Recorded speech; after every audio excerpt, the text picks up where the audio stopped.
ดความเศร้าหมองที่เข้าครองในกมลแก่พระอานนท์ให้คลายทุกข์ทนวิญญาณต่อพระรัตนตรัยแก้วตา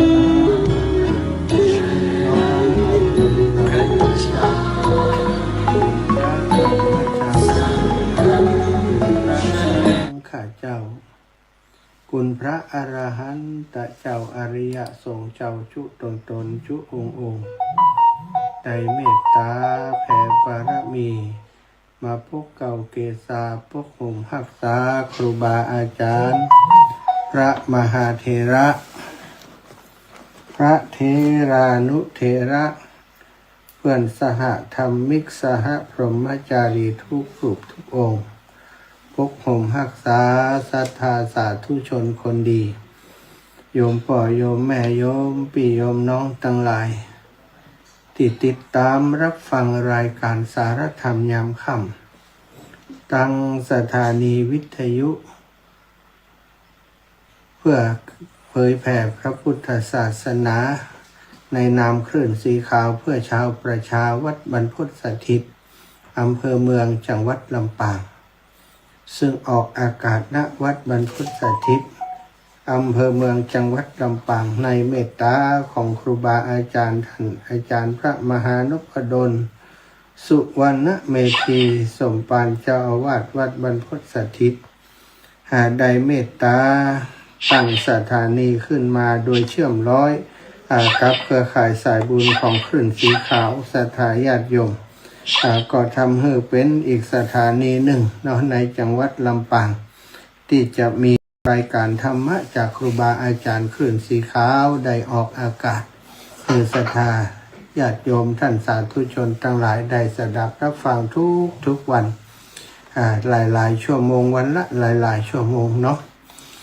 ตอนค่ำยามแรงนี้พบปะกับอาตมาภาพ19 นาฬิกาถึง20 นาฬิกาวันจันทร์อังคารวันพฤหัสวันศุกร์และก็วันเสาร์วันนี้วันเสาร์เนาะศรัทธาญาติโยมเราได้มาพบปะกันอาตมาภาพก็จะได้ปาศรัทธาอีพ่ออีแม่ไว้พระสวดมนต์ทำวัดเย็นก่อนที่จะนำสารธรรมมาสนทนาอุจาแบ่งปันกับศรัทธาญาติโยมวันนี้ก็คงจะเป็นติดค้างกับศรัทธาญาติโยมไว้เนาะเพื่อนใดปูจาธรรมปูจาธรรมปูจาธรรมมาลัยโพธิ์โลกแล้วก็มหาวิบากแล้วก็อีกธรรมหนึ่งธรรมอย่างนี้มีคุณโยมชาญชัยนะตาคำตำบลบันแม่หวกนะเปิ้นปูจาธรรมมาลัยโพธิ์โลกเพื่อจะอุทิศไปหาปอน้อยตาคำนะวันนี้ก็จะเตะให้เปิ้นเนาะยังแห่มแม่หลวงนางสาวบุญยิสาศรีวิจัยอันนี้ทำจะตาปีเกิดส่วนคุณสนธยาแจ็คนัทพงษ์โจ้แผ่นค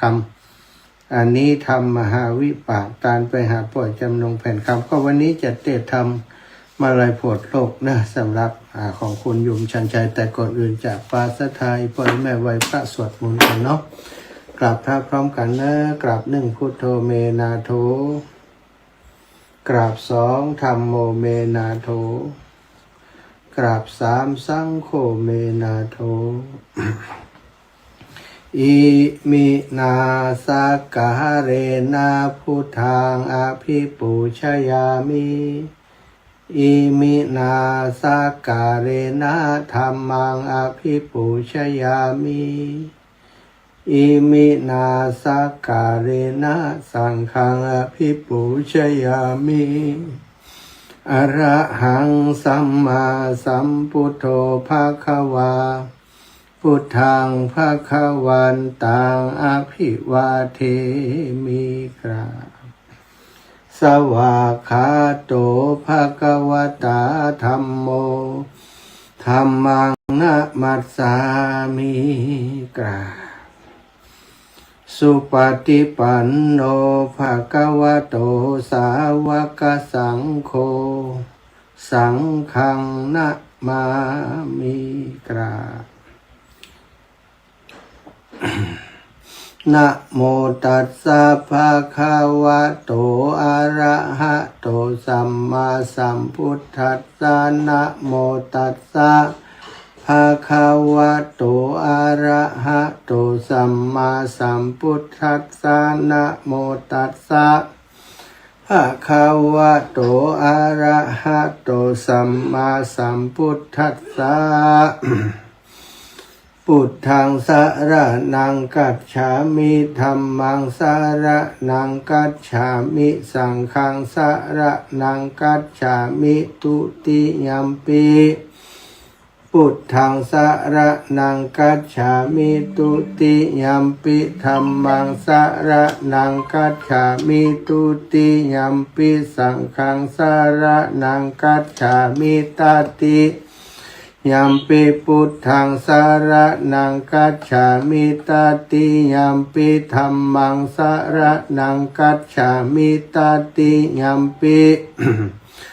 สังฆังสรณังกัจฉามิอิติปิโสภะคะวะอะระหังสัมมาสัมพุทโธวิชชาจารณะสัมปันโนสุขโตโลกวิทูอนุตตโรปุริสธรรมสารทิสัทธาเทวมนุสสานังพุทโธภะคะวะติสาวะคาโตภะคะวะตาธัมโมสันทิฏฐิโกอากาลิโกเอหิปัสสิโกโอปันนายิโกปัจจตังเวทิตาโพวินโยหิติสุปฏิปันโนภะคะวะโตสาวกสังโฆอุชุปฏิปันโนภะคะวะโตสาวกสังโฆยายะปฏิปันโนภะคะวะโตสาวกสังโฆสามิจิปฏิปันโนภะคะวะโตสาวกสังโฆยะทิทังจัตตาริปุริสายุคานิอัฏฐปุริสปุคละ เอสัพพะคะวะโตสาวกสังโฆอาหุนายโยปาหุนายโยทักขินายโยอัญชลิกะระนิโยอนุตตรัง ปุญญเขตังโลกัสสติกราบพระพร้อมกันเนอศรัทธาญาติโยมทั้งหลายกราบหนึ่งพุทธังวรันตังเสรสานะมามิกราบสองธัมมังวรันตังเสรสานะมามิกราบสามสังฆังวรันตังเสรสานะมามิศรัทธาญาติโยมไปพระสวดมนต์ทำวัดเรียบร้อยต่อไปก็จะได้นำสารธรรมมาสนทนามาอุจาวันนี้ขอเป็นธรรมพื้นเมืองมาลายโพธิ์โลกซึ่งคุณโยมชาญชัยคุณโยมเอกราชนะตาคำบ้านแม่หวกตำบลไหลหินเกาะคาเพิ่นได้ปูจาไว้นะยกขันตั้งเพิ่นเรียบร้อยแล้วเพิ่นขอให้เต็ดตอนกลางคืนว่านะก็จะเต็ดรวดเธอศรัทธาญาติโยมได้ฟังด้วยเนาะศรัทธาญาติโยมให้จะเป็นเจ้าภาพโดยเพิ่นก็อันนี้เรียนเชิญเจริญพรเนอะใส่กันเทศไว้ที่หน้าพระเจ้าวันพุธเมื่อเจ้าใส่บาตรก็เอาใส่ถวายที่ตู้เจ้าตัวเนอะเอาละจะได้เอาธรรมมาลายโพธิ์โลกมาเทศให้ศรัทธาฟังเจ้าภาพคุณชาญชัยหรือว่าคุณเอกราชตาคำมีความมุ่งหมายปรารถนาที่จะอุทิศผลบุญทานไปหาป่อน้อยตาคำนะก็ขอตั้งอกตั้งใจฟังเนอะคุณเอกราชฟังอยู่ก็ตั้งใจฟังเนอะ นะโมตัสสะภะคะวะโตอะระหะโตสัมมาสัมพุทธัสสะนะโมตัสสะภะคะวะโตอะระหะโตสัมมา สัมพุทธัสสะนะโมตัสสะภะคะวะโตอะระหะโตสัมมาสัมพุทธัสสะสุรานามาหินิยังพุทธเศรษฐังนะมิตัวพุทธกะตัสสะสักกะจังธรรมัญจาสังขัญจานะมิตัว สักการะจันนาปะตังมาลายนามาวัตถุปะรามัทธวิจิตตังอารับพิสังสมาเสติสาธโวดุลาสัพปุริสัตทั้งหลายอาจะเจ้าตนแป่งกรรมปีมาลัยอันนี้หากตั้งไว้เป็นที่ไว้และสักการะปูชาแก่คนและเทวดาทั้งหลายเพื่อหายอันทลนอันตรายปางไปในและไปนอกทุกเก้าขอขันทะสีมาด้วยคำปีมาลายอันนี้แหละนา ตามอันทกาถาแห่งบาทอันนักผาดเจ้าตั้งหลายเปิงหูดังจากวิสัชจันนาไปนานิเตอนามิตตัวผู้ข้าก่อไว้ยังพระนาวาโรกุตตะละธรรมเจ้าเก่าพาการกับตังพระปริยัติที่ทำดวงมานงามมาประเสริฐอันบังเกิดแต่พระอุรานะมิตตัวผู้ข้าก่อไว้ยังพระอริยสงฆ์ตนทะลงจาตุปาริสุทธิสินใสสละอาดตนปฏิบัติตามรอยพระพุทธบาทสัพพัญญูนำเอาคำสอนตนครูโลกลาหือบังเกิดศรัทธาพระสาธาแก่กาแก่คนและเทวดาทั้งหลายและนาอาทิเตกาเลในกาละอันล่วงแล้วยังมีตนแก้วมาหาเต็นตนนึงชื่อว่าเตปะมาลัยตนทะลงสินใสสะอาดบิเศษพาขอบไปโดยเหตุอินทรีย์ฤทธิญาณนิสายะก็อาสะไหลเสิงบานอันหนึ่งชื่อว่ากัมมะโพชกะคำอันอยู่ในเขตตัมมณียาตาวิปอันเป็นที่อยู่แห่งแก้วเจ้าสามภาการเอ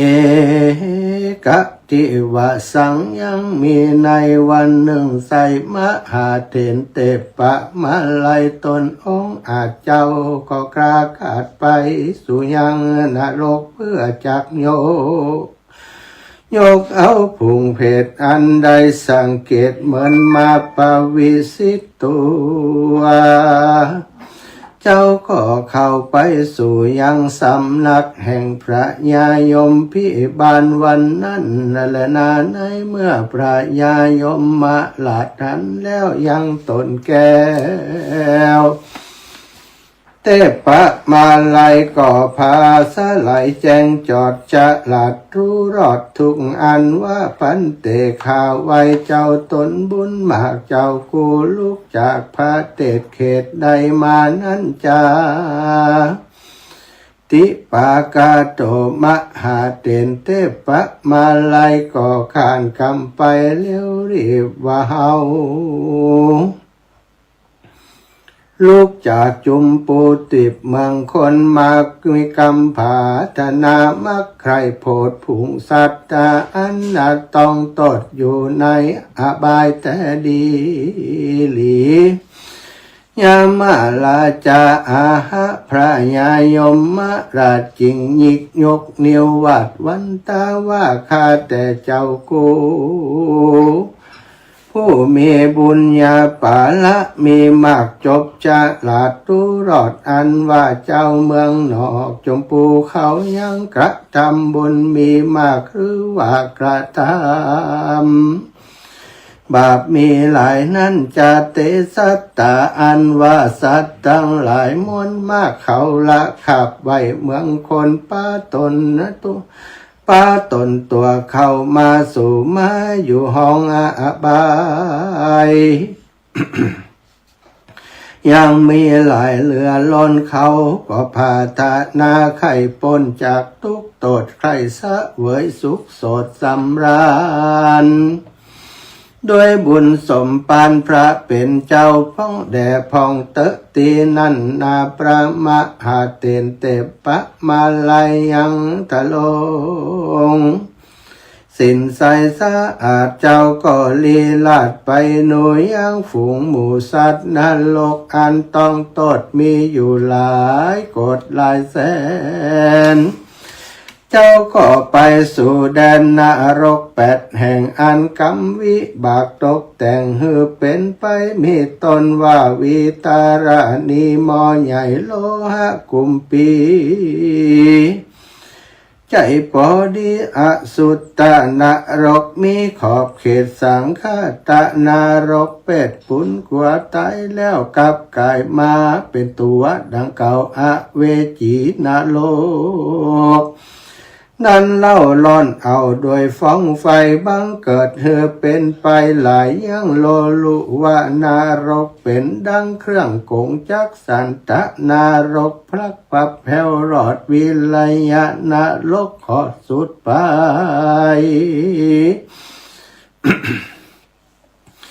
เจ้าก็บูดบ่ดูได้แต่ใส่มิใจมักใครโพดผงสัตว์นรกหัวปนจากอาบายเจ้าก็กฎหมายสังเกตไว้เวนแต่โพดบ่ได้เพราะเวนหาพระการยังจากทรมานกรรมวิบากพระนันเพราะนันตาลียกรรมหากเป็นนักจักเอารอไว้ตาพระอริยะเมตไตรเจ้าจักมาทาลาสะภายโพดเฮือปนจากโตดเมื่อปลายลุนและนาที่นั้นพระมหาเตละเตปะมาลัยก็ปิกขึ้นไปไว้บ่จาสู่สำนักยมาลาจาอาหะก็กล่าวว่ามหาราชตนฉลาดเป็นใหญ่ในอบายผงสัตว์ทั้งหลายทุกหมู่ทวนนากูยิงใจ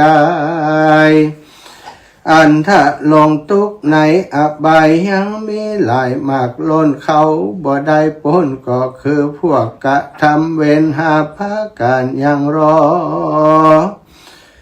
พระตนบันบ่เศร้าคืออริยะเมตไตรเจ้าอันจักมาโพดผงสัตว์และนา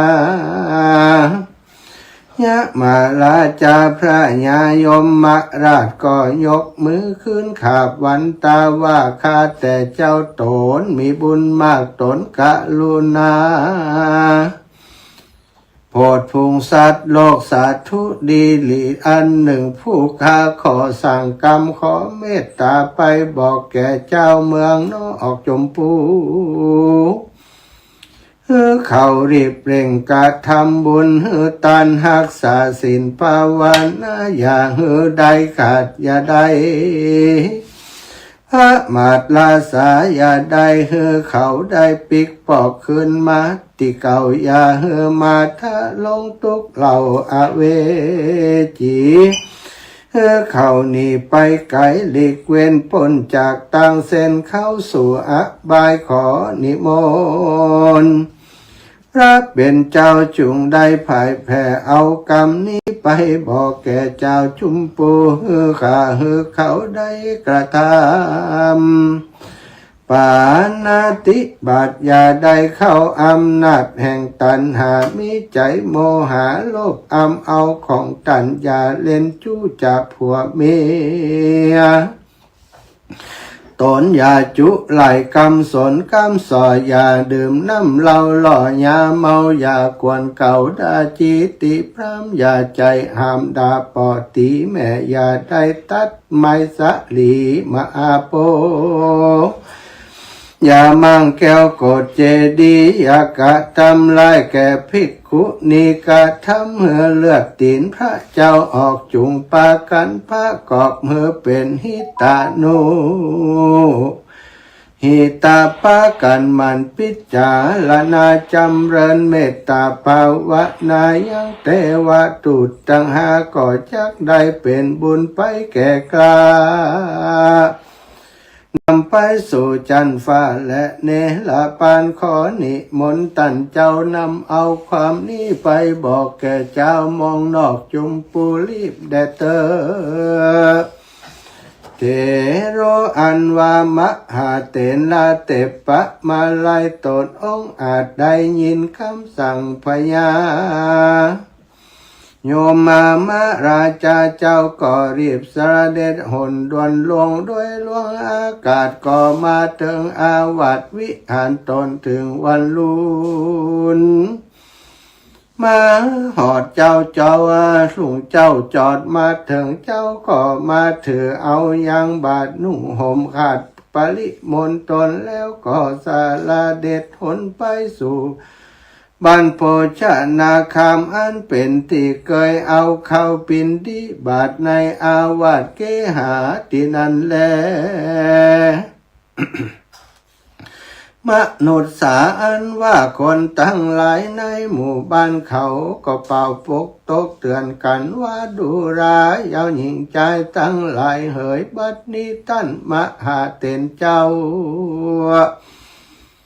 ท่านก็เข้ามาเมตตาจุงป้ากันหาอย่างใส่บาตรทุกคนอาลัตตนานิมนต์ไว้ก่อนเพื่อผู้ขาดทั้งหลายบ่ได้ย่อนต่างตานหญิงใจลูกหลานเจ้าบ้านก็ออกปากปาตานนิมนต์เขาก็ย่อยกเข้าใส่บาตรอยู่ในหัตถบาตรตามวินัยของแล้วผู้จบท้องชาลาดก็มาเว้นเข้าปินดิบาทปากันหยาดน้ำหมายตานก็มีวันนั้นแลอาทานในกาละยามนั้นพระมหาเถระเตปะมาลายตนองค์อาจก็มาถึงถือโอกาสเจียละจาวาดูราอุปาสิกาอุปาสิกาเฮยจุงปากันดาฟังยังกำเฮาจักเก่าตามที่เฮาได้รับเก่าคำสั่งมาหาแห่งฝูงสัตตาเพศใหญ่อันอยู่ในนรกน้อยใหญ่บ่หูกี่ร้อยกี่หมื่นกี่แสนก็ยังมีมากเหลือแลเขาก็ปากันแผ่กรรมมาหายังปันทะวงศาพี่น้องอันอยู่แห่งห้องเมืองคนขอปากันเมตตาผงเพศใหญ่ฮือเขาได้ใจไฟเจยบานจุงมีศรัทธาตานรักษาศีลฟังธรรมอย่าขาดเธอได้ใส่บาตรหยาดน้ำไปหาฝูงสัตตาเพศใหญ่เขาได้รีบพ้นจากนรกได้ยกขึ้นสู่สะไหวไปเตรียมตันแทบไกลโตนตั้นใต้อินตาได้ไปปูจายังติวิเศษคือว่าพระเกศแก้วจุลามณีสลีมหาธาตุอย่าได้ขาดจุวานจุวันศีลแดดเตะว่าอันก็มีวันนั้นและส่วนว่ามหาเตนเทพะมาลายเจ้ากับสันสั่งเฮมนุษย์สากันนาเจ้าจุมปูติบสันนั้นแล้วก็กาแก้วไปสู่ยังอาวาสแห่งตนก็มีวันนั้นแลนาตั้งแต่แรกนั้นไปนาส่วนอันว่าคนตั้งหลายก็ปากันเว้นจากกรรม5ประการคือว่ากระทำ ปานาติบาทบ่ขาดสัตว์ลักของตันบ่เล่นจู้บ่จุไหลหลอกลวงไผบ่กินน้ำสุลาเมลัยเต่าแต่กระตามกามอันมีเป็นตนว่ารักษาศีลเมตตาภาวนาบ่ได้ขาดปากันใส่บาตรยัดน้ำหมายตานไปหายังฝูงสัตว์ตาผู้เพศเพื่อให้เขาได้พ้นจากเขตอบายก็มีวันนั้นแลนานิธิตาขีญาอันเก่าแก่ยังมหาเตนเตปะมาลายจาดกก็บังคมสมเลศ ศรัทธาญาติโยมจบลงไปมาลัยธรรมมาลัยโปรดโลกนะก็เป็นพระธรรมเทศนาที่เปิ่นใจในการใจในการอุทิศบุญอุทิศกุศลไปให้ผู้ที่เปิ่นล่วงลับดับขันไปสู่ปาลโลกไปหน้ารู้สึกว่าสัญญาณจะมีปัญหาเนาะสำหรับทางวิทยุใช่หรือไม่แน่ใจขอเช็คดูก่อนดูเหมือนจะสัญญาณมีปัญหาเนอะสถานขอเช็คดูกันเนาะมีปัญหาที่ไหนตั้งใดกะพอกำเนออาตมาขอเช็คสัญญาณกันสัญญาณมีปัญหาแต่ใดเอ่ยสัญญาณมีปัญหาที่ไหนไม่รู้น่าจะเป็นที่เครื่องเนาะสาธามีปัญหาหรือไม่ทาง Facebook ไลฟ์นะใจได้แต่ว่าทางตัวของสัญญาณจากทางลิงก์ที่อาตมาภาพจัดรายการอยู่นะมีปัญหานะสาธาขอดูเช็คกรรมเนี่ยเป็นปัญหาทางเทคนิคมาแล้ว ลายลุนี่หายไปอย่างใดไม่เข้าใจเอาว่ากันไป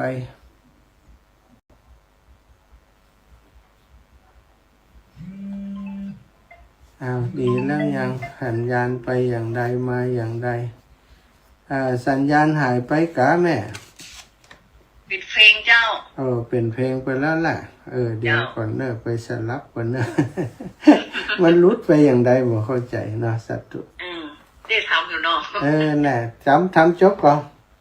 จบถึงไหนมั้งเนาะถึงไหนบอกว่าปิดเพลงออกมาเลยมันอย่างใดนี่ สัตว์เจ้า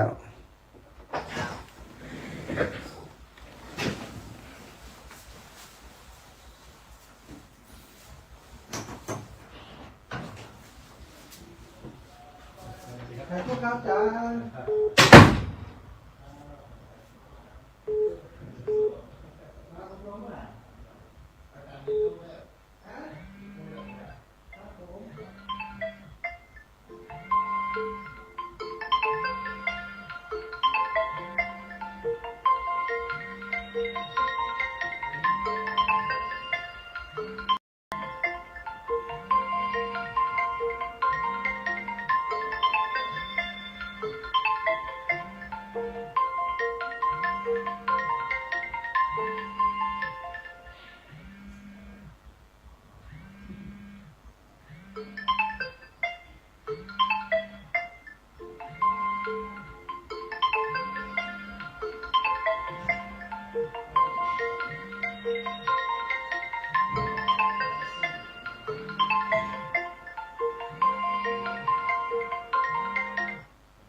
ชาไทย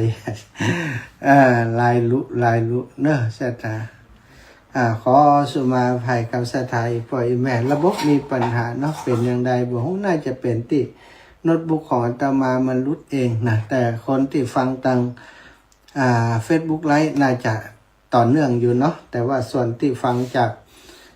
ตังลิงก์ที่อาตมาออกอากาศตังสถานีวิทยุคงจะขาดหายไปเอาศรัทธาก็ถือว่าจบไปแล้วก็แล้วกันสำหรับทำวิบากนอเสร็จจบไปแล้วเหลือเวลาอีกนิดหน่อยนะตอนนี้อาตมาจะเดินทางไปงานศพมีแม่บุญเทียมใจแก้วนะบรรทะเขาน้อยร่วมบุญงามศพของหลวงปู่หลวงปู่พระครูวิธานพัฒนสุนทรมนทรัพย์จันทโชโตมา100 บาทอ้าวแม่นิเวศยามมาซักตั้งปุ้นขาดก็แม่เสียงหายก็เจ้าหายเจ้าตอนนี้ออกแล้วดีกว่าจ้ะก็แล้วยังตอนนี้ออกแล้ว มันหายไปไม่ใช่เจ้าได้ยินเจ้าอ๋อเหรอตอนนี้ก็เงียบไปล่ะเจ้าโซ่อยู่ประเด็นเนี่ยใกล้จะไปแล้วนะท่านอาจารย์เปิ้ลได้ก็จากไล่สดจ้ะเจ้าก็บอกโหนนะเจ้าเป็นกำลังใจให้เจ้าสาธุพี่น้องเชียงใหม่เจ้าดีใจเกินที่เป็นได้เป็นผู้อำนวยการนะบ่ได้เป็นหรออาจารย์ใหญ่อาจารย์มหานพดลกันแต่ไม่คิดได้ยินให้ว่าที่เป็นตะกี้เป็นยังอู้วันโอ้เปิ้นว่าไปก้าบ่ใจอาจารย์พระมหานพดลนะเจ้าของอาจารย์สมชาติเป็นบ่ได้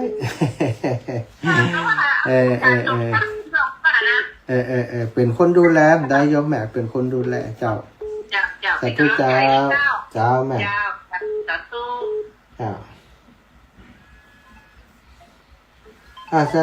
ศรัทธาญาติโยมฝั่งโทนเนี่ยพอดีอาตมาขออนุญาตประกาศประชาสัมพันธ์ก่อนตะกี้เตะไปก็คือคุณชันชัยเอกราชเนี่ยมาลัยโพธิ์โลกจบไปแล้วอนุโมทนาบุญแม่หลวงใจลอดแก้วบ้านแม่หวกเนาะถวายกับน้ำกาไฟมา100 บาทแล้วก็นางสาวปุญญิสานิปูจากันเตดมาปีมะเมียปีมะเนอะอันนี้เตดวันหลังเนอะแล้วก็คุณโยมสนธยาแจ็คนะอันนี้ปูจากันเตดมหาวิบากก็คงจะวันผูกวันฮือเนอะมีเวลาแม่ยาแก้วสิงแก้วหอมมา200แม่ขาวท่าเขาน้อยร่วมบุญงานศพของหลวงปู่หลวงปู่พระครูวิธานพัฒนสุนทรมาแห่ง100 บาทนะสาธุเนอะอันพรุ่งนี้ก็จะเอาติดตัวไปด้วยงานพระราชทาน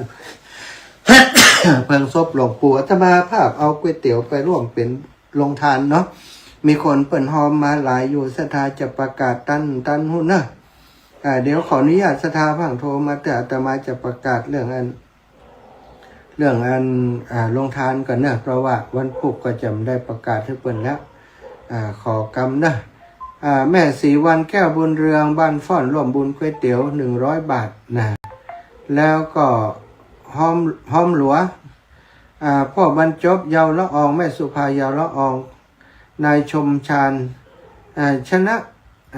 นชาญเนาะเยาวละอองจารุภาเยาวละอองร่วมบุญหลัวนะ100 บาทแล้วก็นางพัชรีเรือนค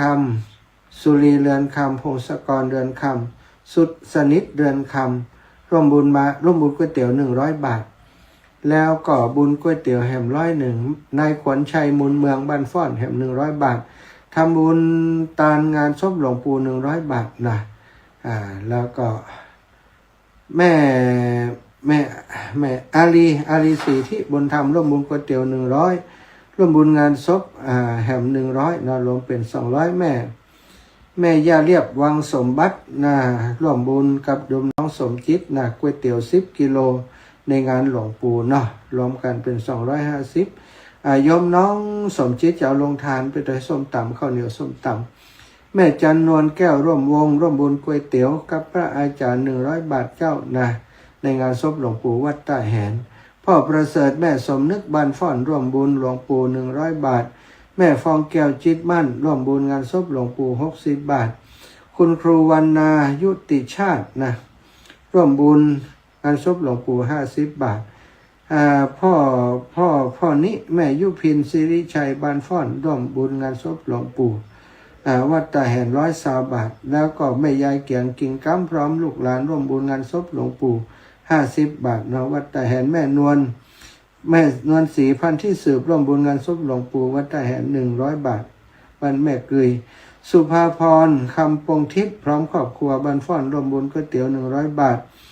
สุภาพรคำแปลงทิพย์พร้อมครอบครัวบานฟ้อนร่วมบุญตาหลวง100 บาทแม่แดง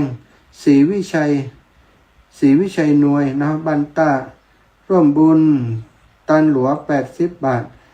เด็กชายพงศกรกวางอินนะปริยากรกวางอินร่วมบุญงานศพหลวงปู่40 บาทอันนี้ก็แม่ยุพินปันม่วงบันฟ้อนร่วมบุญตาหลวง100 บาทหมดแล้วเนาะนี่ของโยมน้องสมจิตอินทรวิจิตรนะขาดตกบกพร่องที่ไผ่ไปขออภัยนะอีละนะอันนี้มาแม่นก่อนพระประเสริฐแม่สมนึกบานฟ้อนร่วมบุญหลวงปู่100แม่ฟองแก้วจิตมั่นร่วมบุญงานศพหลวงปู่60อันนี้เรียบร้อยเนาะตะกี้แสดงว่าอ่านจบไปหมดแล้วก็อนุโมทนาบุญโยมน้องสมจิตที่เป็นสะพานบุญนะเอาศรัทธาญาติโยมวันนี้อาตมาภาพขออนุญาตตะกี้มีโยมติเชียงใหม่นะฟังอยู่ก็เชียงใหม่เชียงใหม่ตะกี้มีไผเปิ้นแจ้งมาว่าเดี๋ยวขอพอคำนะแม่ทำเนียมปันนิดอันนี้บายได้ก็อาตมาปิดไว้ก็แม่ทำเนียมปันนิดอำเภอจังหวัดน่านแม่รัตดาแม่พินอิทธิชัยคุณโยมอิทธิชัยนะร่วมบุญโรงทานก๋วยเตี๋ยว200นะคุณโยมอิทธิชัยร่วมบุญโรงทานก๋วยเตี๋ยว200อิทธิชัยนิสภักกุลแล้วก็วันนี้พาปึกขาวจักริดวงการจนกุลเนาะร่วมบุญก๋วยเตี๋ยว200ร่วมบุญโรงทานก๋วยเตี๋ยว200อันนี้เรียบร้อยแล้วเนอะอนุโมทนาบุญขอบคุณอย่างสูงเปิ้นติดต่อมาแต่เจ้าอาตมาบ่ได้รับเปิ้นบ่ได้รับสายแล้วก็โยมแม่ขจรสารปีพร้อมครอบครัวร่วมบุญงานอาหารนะก๋วยเตี๋ยวนะเนาะ100 บาทแล้วก็จำนวนร่วมบุญหลวงร่วมบุญงานอื่นแฮม200อย่างก็ลูกละโรงทานของแม่เทียมแม่เทียมขนมเส้นเนาะเค้กเจ้ากล้วยหอมร่อยลูกเจ้ามีเต้าหนังก็มีเจ้าเปิ่นเตรียมให้เจ้าละเจ้าโอเคเจ้าสาธุนะเอาละเนาะก็วันนี้ศรัทธาญาติโยม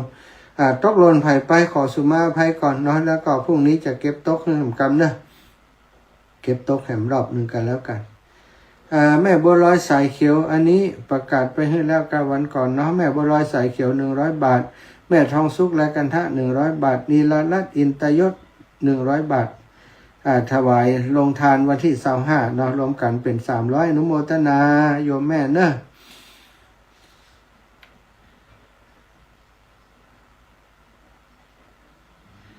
ศรัทธาญาติโยม